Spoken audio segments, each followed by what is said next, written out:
Good evening, ladies and gentlemen, and welcome back to the channel. So, last time I did one of these, I mentioned that Monster Hunter was going into maintenance mode. And that is still technically true, but it looks like their maintenance mode is going to start out with a burst of a lot of different events for us to do. Real quick note, background footage is a run against Goggmazios, which I'm probably just going to cut it off after I finish talking this time around, simply because somehow my full video got corrupted, so it's missing the ending. But anyway, what we have going on is they decided to surprise us really big with the last announcement. And they started going over all the different event quests that they actually are going to have coming up in a little bit. I thought it was going to be just the crossover with Monster Hunter Stories 3 that they had already mentioned and Tempered Guardian Arkveld, but even that is tweaked a little bit. So let's take a look at the full schedule that they put up. We've got Tempered Arkveld coming out. He's actually going to be 10-star, unless they're going to do separate for the 10-star and the regular ones. I'm not sure on that one. I believe they're just going to upgrade him to 10-star. The Design Contest Greatsword is supposed to come out, and the Monster Hunter Stories 3 crossovers coming out, as well as the event quest that includes the contest for the Talisman. Now, just to clarify a little bit, these are going to be spread out, I think, a little bit, but we're also going to start rotating through on a weekly basis all the previous festivals. Starting with Blossom Dance for 1 week on the 18th, Flame Feet starts on the 25th, Dream Spill starts on March 4th, and Lumenheim starts on March 12th. All that will culminate on March 19th with the release of a challenge quest for Tempered Arkveld. During this time, so aside from the big burst of event quests we're going to get on day 1, we're going to get an event quest that involves some weird jelly-like monsters, and they haven't actually said a whole lot about what's going to come out of that. And then one that I'm really looking forward to, we're going to get an event quest that lets us fight a really souped-up version of Rampopolo. And if you've actually been watching the videos on the channel, you probably know he is my favorite monster from this particular expansion. So I'm excited about that. He's going to get the greatest Jagras treatment. They're also going to do a Razledazzle Frazzle event quest, which basically lets you dress up like a glittering disco ball. And then they have a few more event quests lined up to be surprises.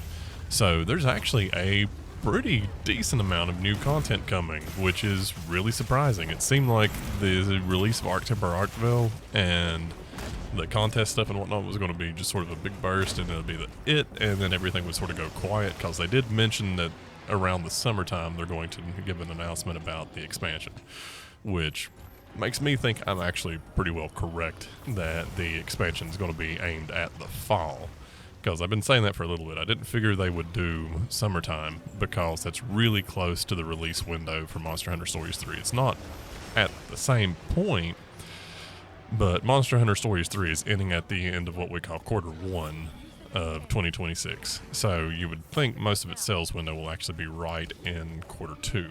So if they released Monster Hunter's major update at anywhere in quarter 3, which is sort of where the tail end of summer, beginning of fall would land, it would potentially cannibalize some of those sales that could look nice for their yearly reports from Stories 3. So the smartest thing would be somewhere near the beginning of Q4 or towards the end of Q4. That will either let them take advantage of the fall season and bump up their sales numbers for this year, or let it spill over into next year and bump up both their sales numbers for this year and next year. And it also gives enough time for people, especially on PC, to start building some faith back up again that they actually have gotten their PC issues resolved, which I believe plays a big factor into why we're getting so much stuff. So let's actually look at what's on the event quest calendar right now. Now, for these, you have to actually pay attention to the dates on them. They're listed as being released on the 17th for most of them, but that is that they're basically going to have individual 10-star quests for all the Tempered monsters. Now, for the most recent ones, New Udra and Jin Dahad, that's not going to mean a whole lot because it's just one bump up, and it's really not going to mean much for Arkveld because he's releasing at 10-star. But potentially for Ray Dow and Uthduna, that might mean an increased challenge by a decent margin, because they actually released, I think it was at 8-star. So they may be getting an actual bump up in terms of difficulty. Yeah, so I don't really think the 10-star Arc Tempereds are going to be that hard individually. I just don't think the star rating, once they got above a certain point, made that much of a difference. And like once we got to the Arc Tempered versions in general, going up a star or so is not going to necessarily translate to a significantly harder fight. I think the star rating is more in relation to the fact that it seems like they're adding in quite a bit more rewards. So these 10-star AT monsters are going to be able to release or drop Battle-Tempered Emblems, which will let us do Goggma reinforcement, so to give more things to farm than just Goggmazios, which is quite nice, actually. If you enjoy farming Gog, you'll still be able to farm him, but you'll be able to pick the AT monsters if you want to fight them as well. But we also see the Razledazzle Frazzle one listed. That will be coming out the 27th of February. And one of the reasons why it's interesting, and we're reading through this list like this, these guys are all being put under the permanent event quest category. Because one of the other things they announced is their plans to move a whole bunch of other quests over to the permanent event quests. So it won't be quite as many rotating out. So what are the other ones that are popping up? Every Hunter's Dream is going to be the one that allows us to make the Meat Emergency pendant. And that is basically a pendant, but it's going to have palicos chasing you around trying to give you a piece of meat, which is really cool. I like the fact that the pendants are actually going to start being sort of animated and active. That's a really cool concept. That one comes out 17th. Neopterans is one of the ones that has the weird slimes. That looks like it's slated for the 24th, and we're going to be able to make 7 different pendants potentially from that one. So that is going to be interesting, because every time you complete it, you'll receive one, so I guess it's going to be a random one. But they haven't really said a lot about exactly why or what that quest is and why they look like that. I should also mention really quickly that the Meat Emergency quest will also give you the materials needed to forge the weapon contest winner as well. And just what the doctor ordered is listed for the 27th as well. That's going to be our souped up super version of Rampopolo, and it'll allow us to actually make some gear to make our head look like Rampopolo.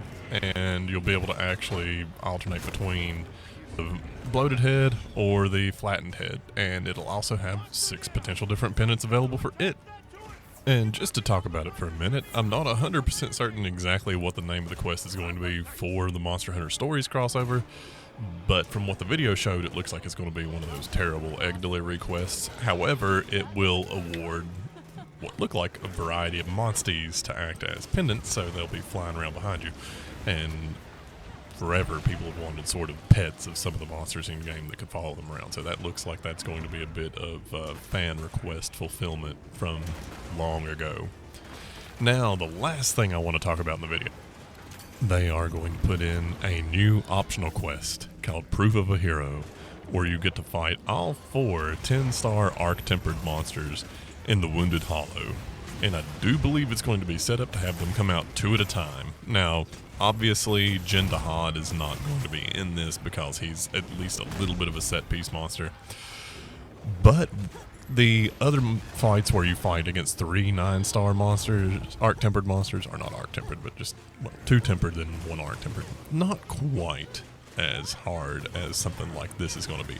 So, while I don't normally jump into the quests that are hard just for the sake of being hard, I almost always do the quest that's labeled as Proof of a Hero or Mark of a Hero. So I'll definitely be doing this one, and we'll put up a video on it and talk about it as we go through.